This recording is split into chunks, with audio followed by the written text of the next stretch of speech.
The Remoulding of Groby Lington by Saki. A man is known by the company he keeps. In the morning room of his sister-in-law's house, Groby Lington fidgeted away the passing minutes with the demure restlessness of advanced middle age. About a quarter of an hour would have to elapse before it would be time to say his goodbyes and make his way across the village green to the station with a selected escort of nephews and nieces. He was a good-natured, kindly dispositioned man, and, in theory, he was delighted to pay periodical visits to the wife and children of his dead brother William. In practice, he infinitely preferred the comfort and seclusion of his own house and garden, and the companionship of his books and parrot to these rather meaningless and tiresome incursions into a family circle with which he had little in common.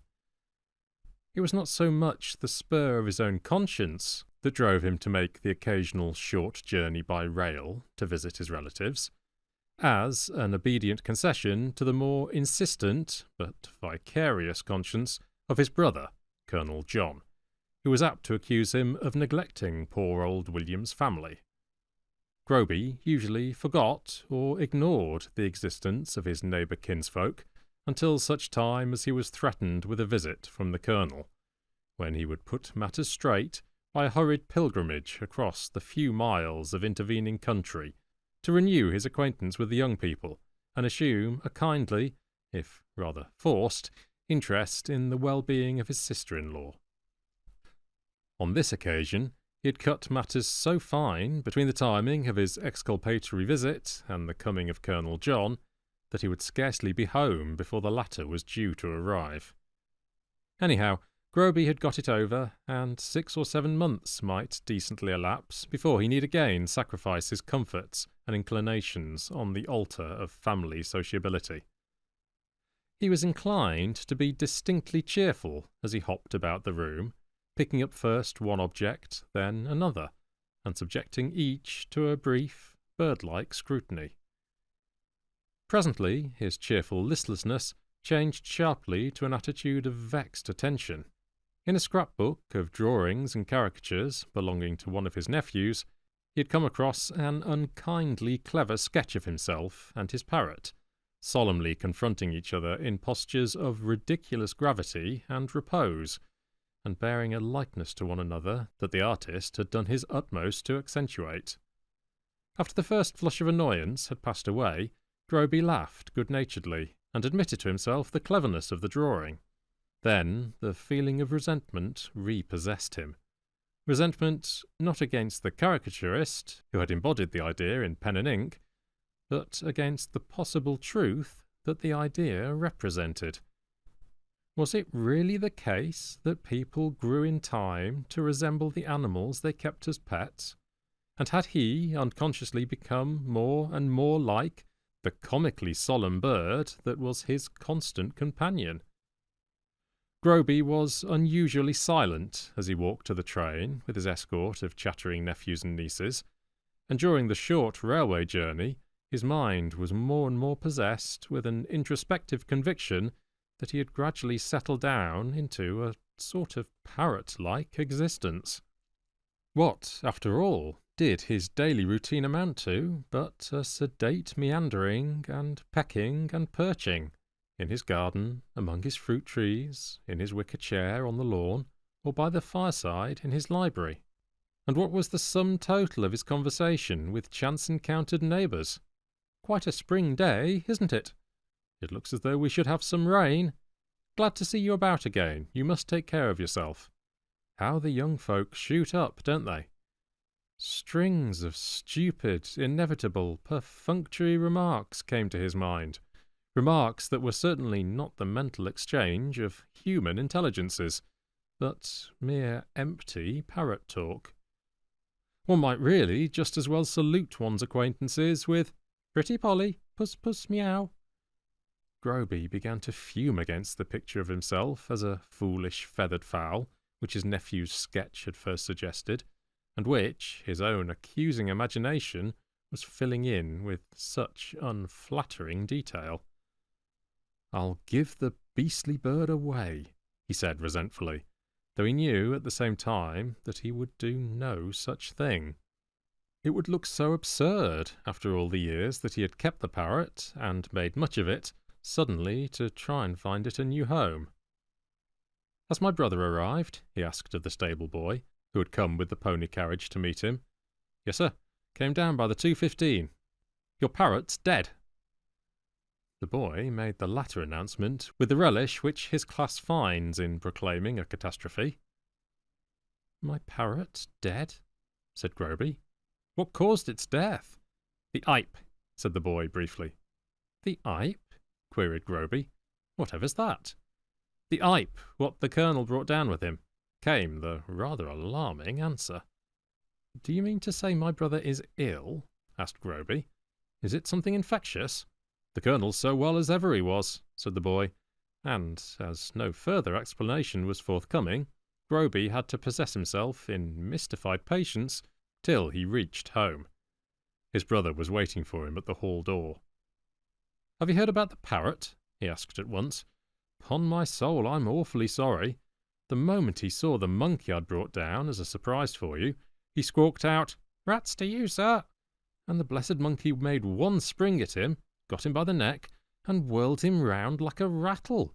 He was as dead as mutton by the time I'd got him out of the little beggar's paws. Always been such a friendly little beast, the monkey has. Should never have thought he'd got it in him to see red like that. Can't tell you how sorry I feel about it. And now, of course, you'll hate the sight of the monkey." "Not at all," said Groby sincerely. A few hours earlier, the tragic end which had befallen his parrot would have presented itself to him as a calamity. Now it arrived almost as a polite attention on the part of the fates. "The bird was getting old, you know," he went on, in explanation of his obvious lack of decent regret at the loss of his pet. "I was really beginning to wonder if it was an unmixed kindness to let him go on living till he succumbed to old age. What a charming little monkey," he added when he was introduced to the culprit. The newcomer was a small, long-tailed monkey from the Western Hemisphere, with a gentle, half-shy, half-trusting manner that instantly captured Groby's confidence. A student of simian character might have seen, in the fitful red light in its eyes, some indication of the underlying temper which the parrot had so rashly put to the test with such dramatic consequences for itself. The servants, who had come to regard the defunct bird as a regular member of the household, and one who gave really very little trouble, were scandalized to find his bloodthirsty aggressor installed in his place as an honoured domestic pet. "A nasty heathen eep what don't never say nothing sensible and cheerful, same as poor Polly did," was the unfavourable verdict of the kitchen quarters. One Sunday morning, some 12 or 14 months after the visit of Colonel John and the parrot tragedy, Miss Wepley sat decorously in her pew in the parish church, immediately in front of that occupied by Groby Lington. She was, comparatively speaking, a newcomer in the neighbourhood, and was not personally acquainted with her fellow worshipper in the seat behind. But, for the past 2 years, the Sunday morning service had brought them regularly within each other's sphere of consciousness. Without having paid particular attention to the subject, she could probably have given a correct rendering of the way in which he pronounced certain words occurring in the responses, while he was well aware of the trivial fact that, in addition to her prayer book and handkerchief, a small paper packet of throat lozenges always reposed on the seat beside her. Miss Wepley rarely had recourse to her lozenges, but in case she should be taken with a fit of coughing, she wished to have the emergency duly provided for. On this particular Sunday, the lozenges occasioned an unusual diversion in the even tenor of her devotions, far more disturbing to her personally than a prolonged attack of coughing would have been. As she rose to take part in the singing of the first hymn, she fancied that she saw the hand of her neighbour, who was alone in the pew behind her, make a furtive downward grab at the packet lying on the seat. On turning sharply round, she found that the packet had certainly disappeared, that Mr. Lington was, to all outward, seeming serenely intent on his hymn-book. No amount of interrogatory glaring on the part of the despoiled lady could bring the least shade of conscious guilt to his face. Worse was to follow, as she remarked afterwards to a scandalised audience of friends and acquaintances. I had scarcely knelt in prayer when a lozenge, one of my lozenges, came whizzing into the pew just under my nose. I turned round and stared, but Mr. Lington had his eyes closed and his lips moving as though engaged in prayer. The moment I resumed my devotions, another lozenge came rattling in, and then another. I took no notice for a while, and then turned round suddenly just as the dreadful man was about to flip another one at me. He hastily pretended to be turning over the leaves of his book, but I was not to be taken in that time. He saw that he had been discovered, and no more lozenges came. Of course, I have changed my pew. No gentleman would have acted in such a disgraceful manner, said one of her listeners. And yet Mr. Lington used to be so respected by everybody. He seems to have behaved like a little ill-bred schoolboy. He behaved like a monkey, said Miss Wepley. Her unfavourable verdict was echoed in other quarters about the same time.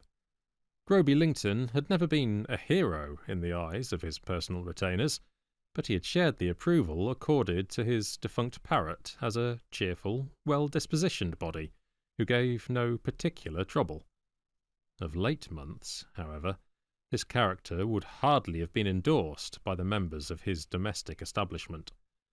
The stolid stable-boy, who had first announced to him the tragic end of his feathered pet, was one of the first to give voice to the murmurs of disapproval which became rampant and general in the servants' quarters, and he had fairly substantial grounds for his disaffection. In a burst of hot summer weather, he had obtained permission to bathe in a modest-sized pond in the orchard, and thither one afternoon Groby had bent his steps, attracted by loud imprecations of anger mingled with the shriller chattering of monkey language. He beheld his plump, diminutive servitor, clad only in a waistcoat and a pair of socks, storming ineffectually at the monkey, which was seated on a low branch of an apple tree, abstractedly fingering the remainder of the boy's outfit, which he had removed just out of his reach. "The heap's been and took my clothes," whined the boy, with the passion of his kind for explaining the obvious. His incomplete toilet effect rather embarrassed him, but he hailed the arrival of Groby with relief, as promising moral and material support in his efforts to get back his raided garments.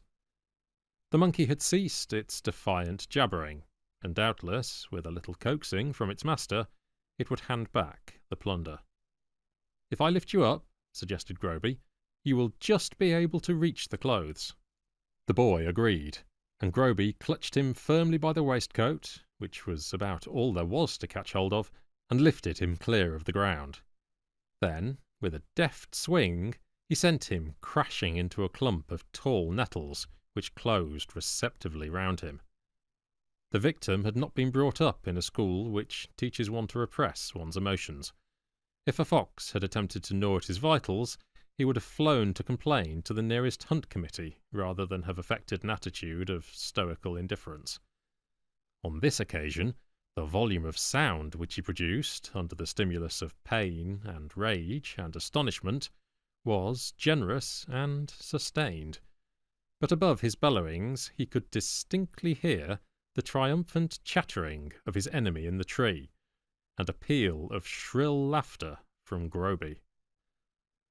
When the boy had finished an improvised St. Vitus caracole, which would have brought him fame on the boards of the Colosseum, and which indeed met with ready appreciation and applause from the retreating figure of Groby Lington, he found that the monkey had also discreetly retired, while his clothes were scattered on the grass at the foot of the tree. "They'm two heaps, that's what they be," he muttered angrily, and if his judgment was severe, at least he spoke under the sting of considerable provocation. It was a week or two later that the parlour-maid gave notice, having been terrified almost to tears by an outbreak of sudden temper on the part of the master anent some underdone cutlets. "He gnashed his teeth at me, he did really," she informed a sympathetic kitchen audience. "I'd like to see him talk like that to me, I would," said the cook defiantly, but her cooking from that moment showed a marked improvement. It was seldom that Groby Lington so far detached himself from his accustomed habits as to go and form one of a house party, and he was not a little piqued that Mrs. Glenduff should have stowed him away in the musty old Georgian wing of the house, in the next room, moreover, to Leonard Spabink, the eminent pianist. "He plays Liszt like an angel," had been the hostess's enthusiastic testimonial. "He may play him like a trout for all I care," had been Groby's mental comment, "but I wouldn't mind betting that he snores. He's just the sort and shape that would. And if I hear him snoring through those ridiculous thin-panelled walls, there'll be trouble." He did, and there was. Groby stood for it about 2¼ minutes, and then made his way through the corridor into Spabink's room. Under Groby's vigorous measures, the musician's flabby, redundant figure sat up in bewildered semi-consciousness like an ice cream that has been taught to beg. Groby prodded him into complete wakefulness, and then the pettish, self-satisfied pianist fairly lost his temper and slapped his domineering visitant on the hand. In another moment, Spabink was being nearly stifled and very effectually gagged by a pillowcase tightly bound round his head, while his plump, pyjamaed limbs were hauled out of bed and smacked, pinched, kicked, and bumped in a catch-as-catch-can progress across the floor, towards the flat, shallow bath, in whose utterly inadequate depths Groby perseveringly strove to drown him. For a few moments the room was almost in darkness. Groby's candle had overturned in an early stage of the scuffle, and its flicker scarcely reached to the spot where splashing, smacks, muffled cries and splutterings, and a chatter of ape-like rage told of the struggle that was being waged round the shores of the bath. A few instants later, the one-sided combat was brightly lit up by the flare of blazing curtains and rapidly kindling panelling. When the hastily aroused members of the house party stampeded out onto the lawn, the Georgian wing was well alight and belching forth masses of smoke, but some moments elapsed before Groby appeared with the half-drowned pianist in his arms, having just bethought him of the superior drowning faculties offered by the pond at the bottom of the lawn.